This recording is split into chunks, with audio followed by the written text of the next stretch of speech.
kept asking myself if I was doing all that I could, and I was. They're just better. It was not how I imagined it, but they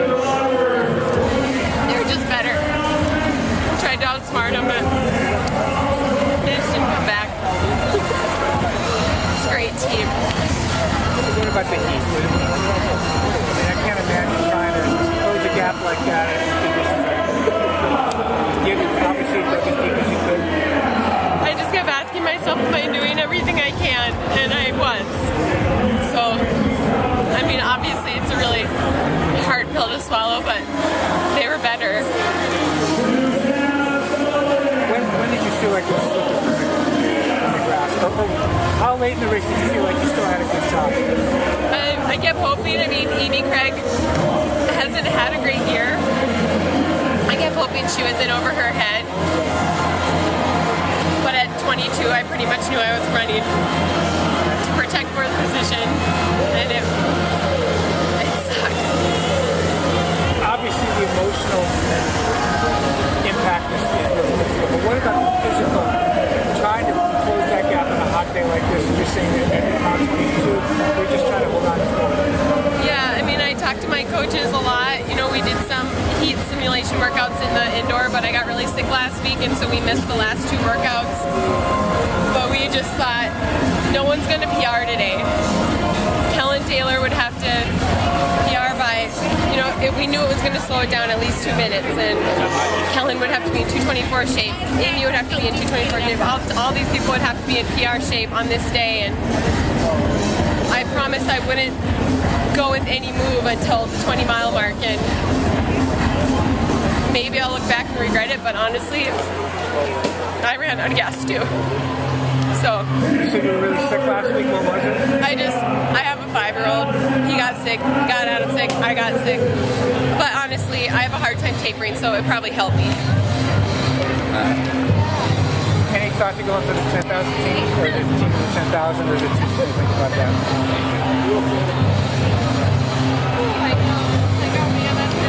I didn't fight this hard to just fold right now. So yeah, I'll be trying to make a 10K too.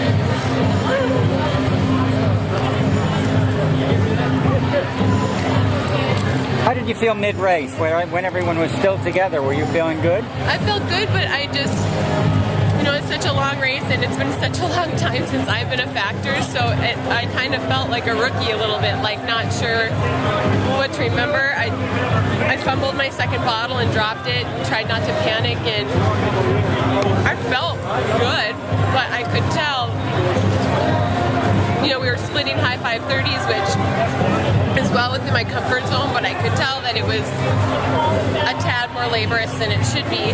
But I just figured it's got to be a tad more laborious for everybody. I mean, it sucks for everybody. Like, I don't care if you prepared it in or not. There's just a physiological effect on your body. So I just kept holding out hope. I mean, every time someone would pass me, someone else would come back to me, and I just kept thinking, I don't have to win. I just have to be in the top 3.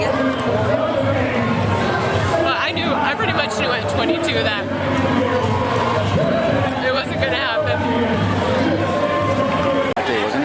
Yeah, it was. It's a lot shorter race, and the race was really slow. I think we came through at about 16:30, and then I closed at 15:30, so yeah, I mean, I used the ice vest, and I was really hydrated, and I prepared well for the heat, and it was a great day for me. And how would you compare the heat today to the other races? I would say it was more intense in Osaka, but it was so much shorter that it didn't, wear you out like today. Yeah. You said, when you started talking, you said that you thought that you could outsmart them. What did you by that? Could you elaborate on that?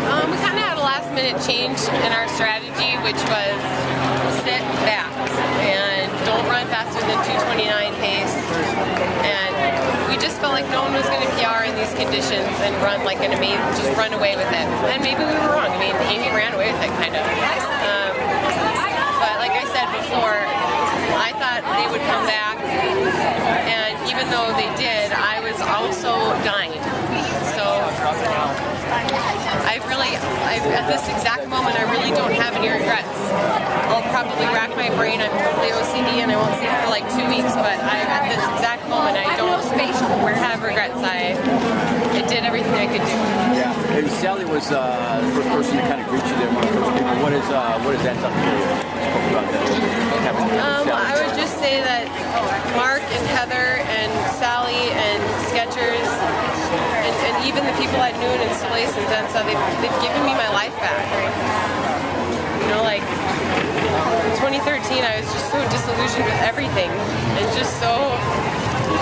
I knew I still loved running, but I hated the professional side of it, and they gave me a reason to keep going, and I'm just indebted to all of them forever. Is that when this dream, you said this